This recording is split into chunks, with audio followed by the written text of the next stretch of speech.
Now, dramatic highlights from this season of The Bachelorette. I'm Annie. And I'm Veronica. And welcome to Fireside Chats with Annie and Veronica.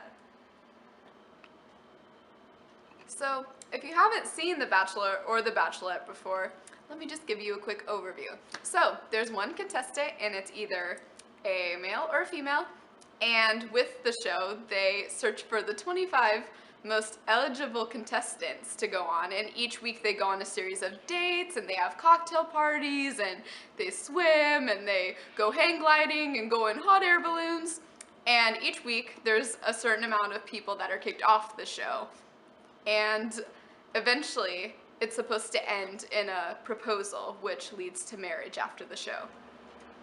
So, in chapter 6 of our class textbook, they talk about the Cinderella myth in The Bachelor. One section of this text states that the series rarely creates a lasting relationship, though there have been few exceptions. However, the draw of the Cinderella myth is so powerful that the ratings for The Bachelor have remained remarkably strong, despite the format's repetitiveness. So now Annie and I are going to take you on a little tour of the past few Bachelor and Bachelorettes over the past few years. In 2012, Emily Maynard was the Bachelorette, and that's about when we both started watching the show. Now, she was after a sort of raunchier bachelor, Ben, if anyone recalls from the show. And so I believe that she was on as an attempt to bring back a more wholesome nature to the Cinderella aspect of the show. She had a daughter and her husband died, so she had kind of a tragic story.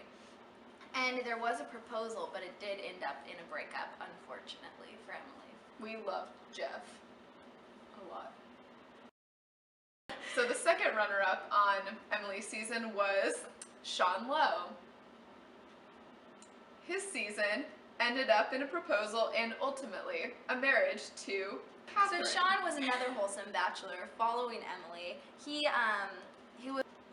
was a very self-proclaimed Christian, and he made it a point that he had a no fantasy suite on his date, and made that very apparent during the show. Next on the show, as an attempt to bring back sort of a spicy, more dramatic flair, came Juan Pablo. He was known as the sleazy black bachelor, and there was no proposal at the end of his season. So Chris, a farmer from Iowa, ended up getting engaged to Whitney, who worked at a sperm bank in a big city.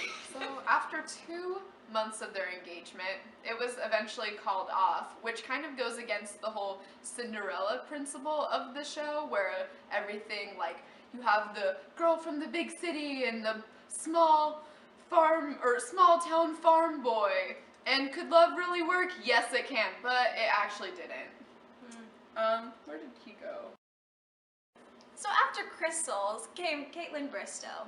Now, Caitlin was another attempt to sort of bring drama back into The Bachelor.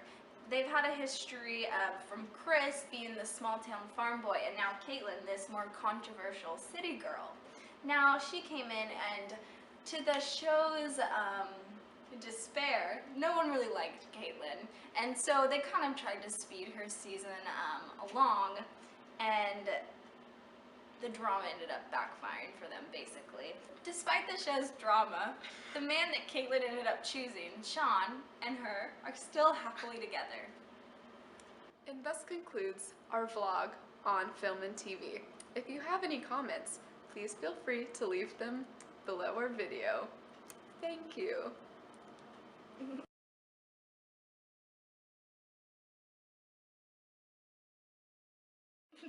So awkward. I hate it.